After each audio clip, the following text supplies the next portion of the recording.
Hi guys! So today we're going to be attempting DIY lipstick. Ingredients wise, I have got some coconut oil. This seems to be the ingredient for every DIY thing I find online. Some beeswax, but I used all mine up.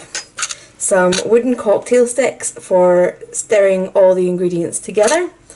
I have little plastic tubs because I'm just going to do a poured lipstick rather than get all the moulds for tubes. And a little teaspoon to do a bit of a dip test, which you'll see what that means during the video. And you need a microwave safe dish to mix this all in because you will need to melt the wax and the oil. So I will move on to the mixing portion. Okay, so I have melted all my wax. The wax I had at home was a little bit old and dry, so I actually put in about half a teaspoon of the coconut oil just to kind of give it a bit of moisture and get it started basically. So I'm now going to put in a bit more of the coconut oil. Basically, the more wax and the less coconut oil you use, the more solid your lipstick is going to be. I want mine to be quite creamy, so I'm going to be relatively generous with the coconut oil. So the wax has already been melted in the microwave and it retains quite a bit of heat. The bowl itself is also quite hot, so you might find that you don't actually have to put it back in to melt the coconut oil because coconut oil has got quite a low melting point. So if we just start to mix and swish this around in the hot wax, it should hopefully start to melt down. There we go.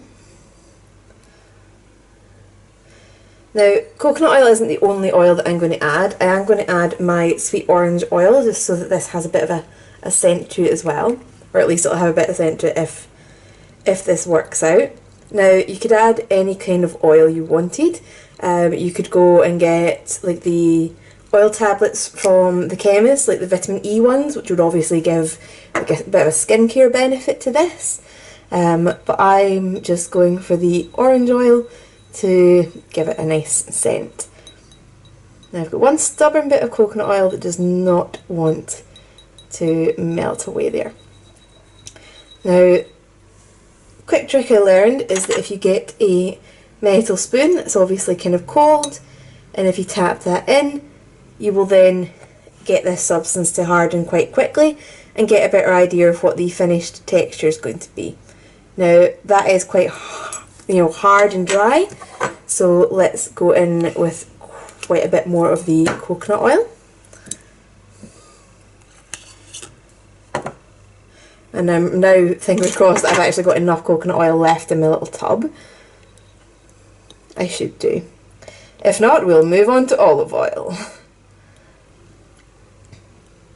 So as I said, you can put this in the microwave to speed it up, but to be honest, my bowl is really hot, which is why I'm being careful not to touch it, and I'd rather just melt this gently.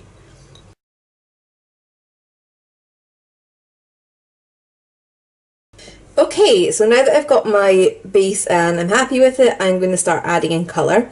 Now I'm going to mix this in the microwave safe bowl rather than decanting it into the little containers because I don't feel safe putting these in the microwave, and I feel like it would cool too quickly as I moved it into them. So I've got some gel food safe colouring and I'm going to put in a good dose of the red and start mixing this through. And being a gel, I don't think this is going to mix very well.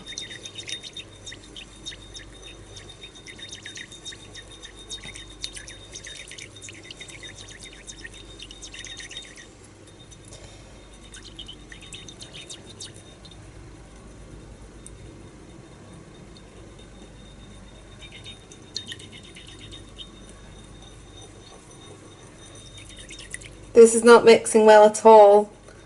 Do not buy gel food colouring. It is absolutely set to the bottom of my bowl.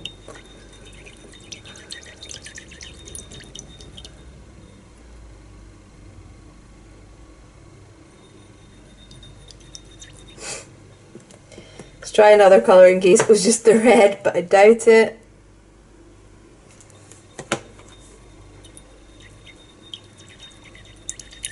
Okay, no. Gel food colouring is not the way to go, guys. I am going to have to go to the shop and buy some liquid food colouring, although this looks like a really quite cool piece of artwork.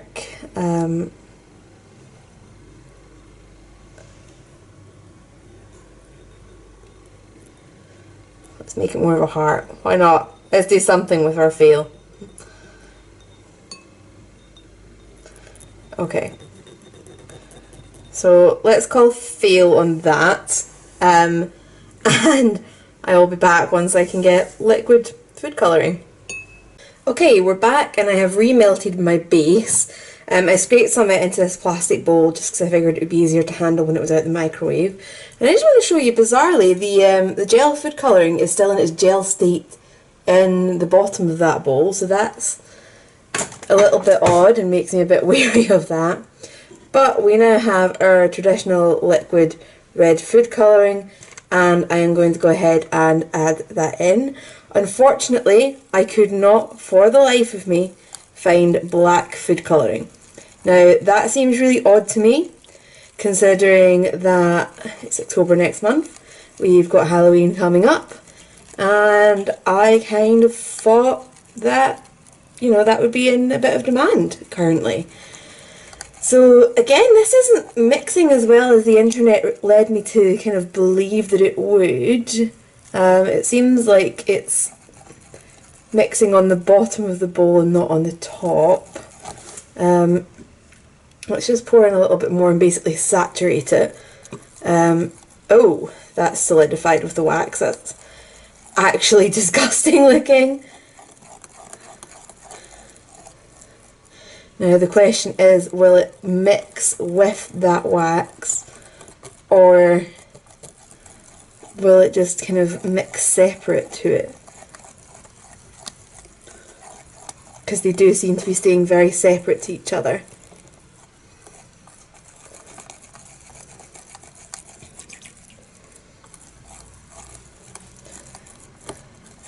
If nothing else, this does look quite gory for like a special effects display for Halloween. Like if you had an artificial like heart sat in this puddle, it would look quite spooky and gory and stuff. I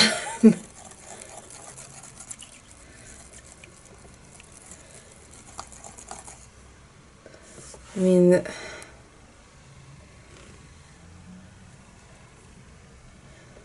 swatching that in the back of my hand, we're not really getting any much colour payoff at all. I've used possibly a quarter of this bottle and it's a 60ml bottle. Let's try it again.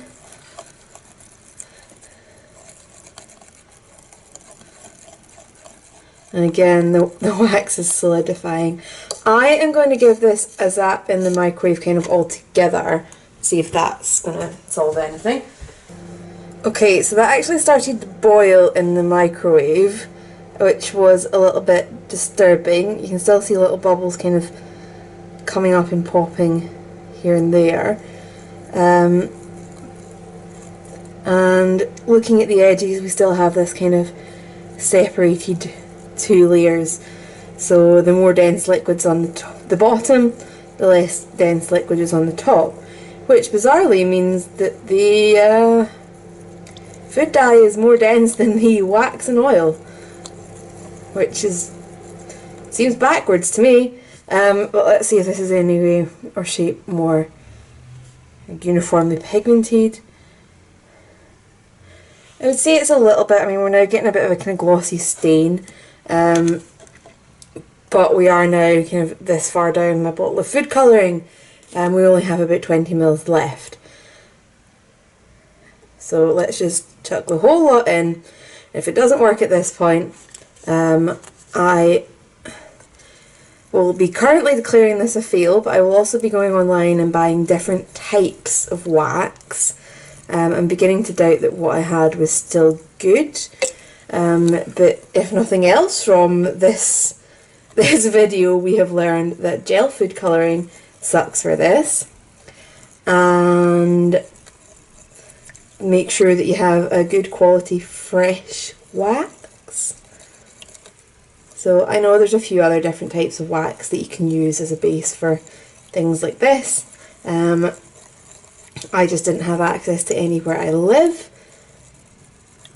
or time to order them online, if I'm perfectly honest. So let's see.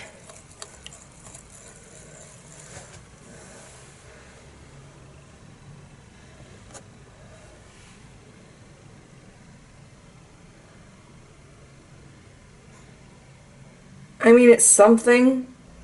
I don't feel like it's going to sit uniformly at any point. I mean, let's try the dip test with a spoon and see what this solidifies like.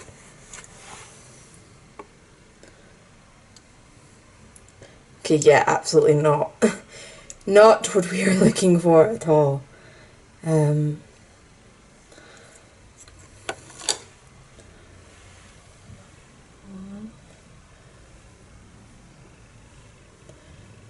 I mean, no. It's too sheer for me, and it's just very, very, very liquidy.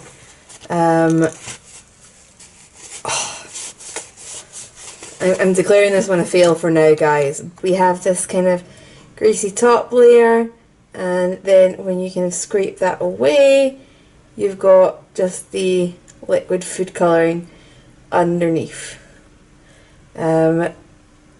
So yeah, at least this is quite a nice soft texture now. So you know, we got that bit of it right. It's just trying to get the dye to actually mix together. So as I said, I'm going to do some further research, and we're going to come back for a take 2 next weekend, maybe the weekend after, depending on how long everything takes to get to me in the post. But for now, I'm going to stick to using all the lipsticks that I've paid money for. This still looks like something that you could use as a Halloween prop. So if we're going to take anything away from this video, hey, you can make scrambled brains to go in a blender for Halloween. Sorry this wasn't the best video. I hope you guys enjoy it in some way, shape or form. And I'll be back next week, hopefully with a very much more successful DIY.